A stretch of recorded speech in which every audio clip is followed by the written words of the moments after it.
Saudara Wakil Ketua Komisi 3 DPR dari fraksi Partai Gerindra, Desmond Mahesa, digeruduk puluhan kader PDI Perjuangan saat berkunjung ke Kabupaten Purworejo, Jawa Tengah. Puluhan kader PDI Perjuangan menggeruduk Desmond yang sedang makan siang di salah satu rumah makan di Purworejo.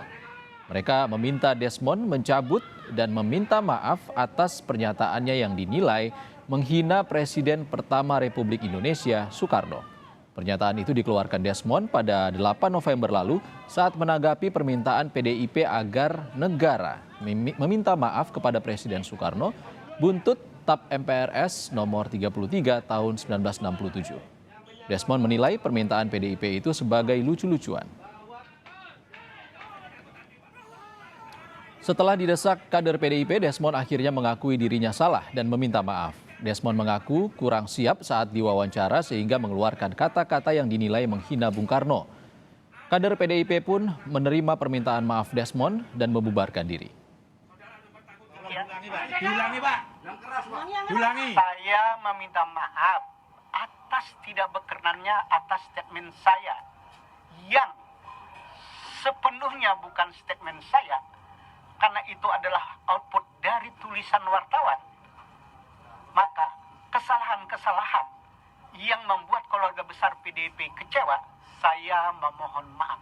Tidak ada keluarga PDIP, Pak. Semua pengagum Bung Karno, Pak. Termasuk Pak. Bung Karno tidak hanya milik PDI Perjuangan, Bung. Milik kami, Pak.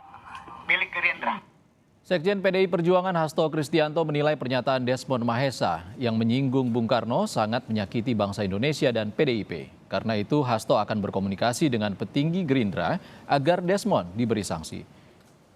Soal buntut pernyataan Wakil Ketua Komisi 3 DPR fraksi Gerindra Desmond Mahesa yang diprotes kader PDIP Purworejo akan kami bahas bersama Wakil Ketua Komisi 4 DPR fraksi PDI Perjuangan Arya Bima.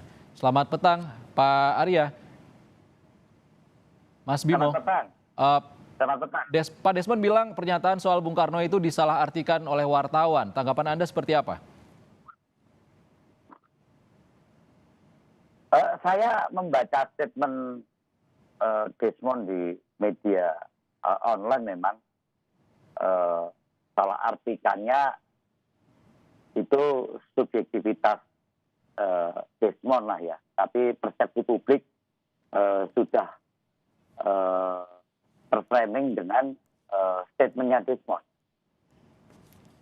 Jadi saya melihat bahwa permintaan maaf Desmond itu sesuatu yang tentunya bangsa ini juga berhati besar ya. Ya juga penuh pemaaf. Tapi sekali lagi bahwa Desmond perlu belajar lah ya, tentang sejarah bangsa ini. Ya.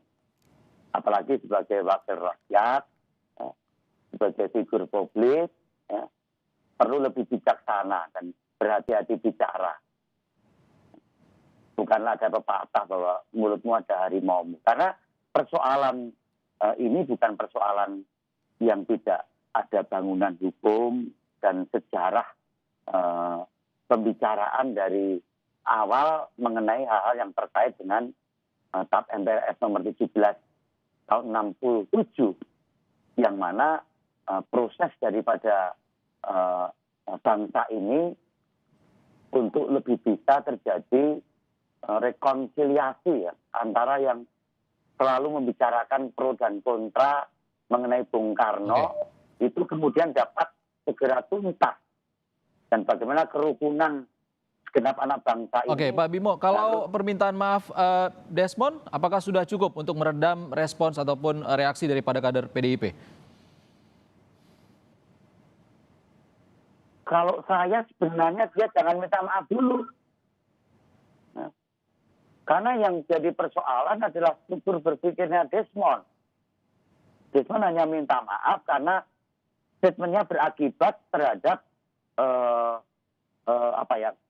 respon publik yang kecewa. Ya. Respon publiknya loh. Kalau saya menginginkan sebenarnya Desmond mempertahankan saja apa yang disampaikan sehingga kita bisa bicara lebih membawa persoalan ini ke struktur bangunan hukum yang harus diyakini Desmond seperti apa sih kan gitu. Ya. Ini yang menurut saya perlu dikelirkan supaya pandangan sikap pro kontra itu akan lebih jernih dan bagaimana anak-anak muda generasi saat ini ya, itu mampu bersikap ya, lebih dewasa dan bagaimana hal-hal yang terkait dengan persoalan sejarah itu mampu diluruskan, ya. Apalagi juga menyangkut soal Bung Karno.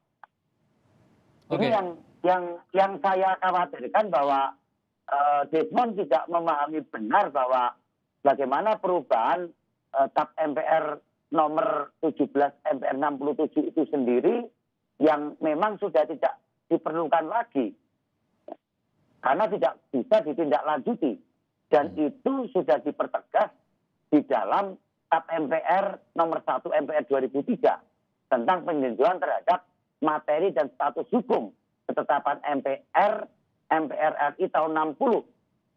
Ini yang menurut saya bisa-bisa konstruksi bangunan hukum Desmond mengenai TAP MPR nomor 17 MPR 67 ini masih dalam konsepsi yang lama.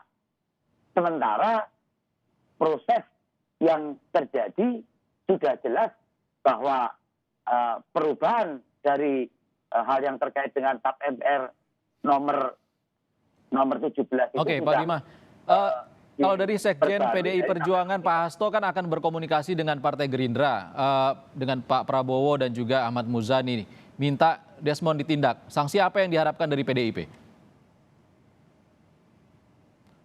Itu wilayah dari internal Gerindra ya. Yang lebih penting lagi ini kan satu persepsi yang tidak bisa tidak dalam posisi Desmond sebagai pejabat publik juga sebagai wakil ketua Komisi 3. Kenapa hal yang terkait dengan TAP MPR nomor 1 tahun 2003 tentang status TAP MPR nomor 1767 itu sendiri yang sudah jelas tidak berlaku dan bagaimana dokumen hukum itu sudah tidak mengikat, artinya secara yuridis itu sudah selesai, sudah tidak ada lagi dan sudah tidak perlu lagi dan bagaimana negara menindaklanjuti mengenai hal tersebut.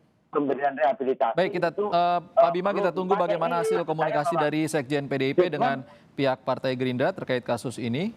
Terima kasih Wakil Ketua Komisi 4 fraksi PDI Perjuangan Arya Bima sudah bergabung di Kompas Petang.